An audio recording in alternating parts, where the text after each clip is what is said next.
We all know na kung gagamitin natin ang fire hose versus tabo sa pagpuno ng tubig sa timba, ang unang makakapuno ay, syempre, fire hose. Mas mabilis, mas effortless. Ganon din sa ating pagninegosyo. Ang kailangan mo ay hindi dagdag na pagod, effort, o oras.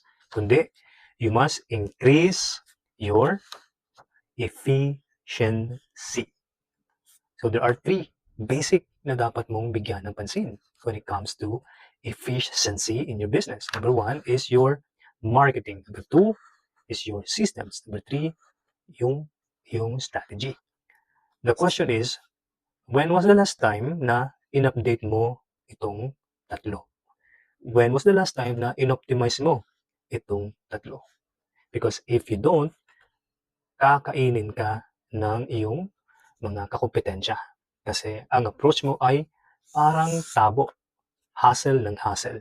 Puro pagod, effort, at pahabaan ng oras.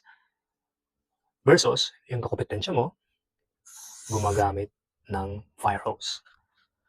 Kaya napaka-critical that you must take time, money, and effort to invest in auditing your business. That's the key to grow and scale your company.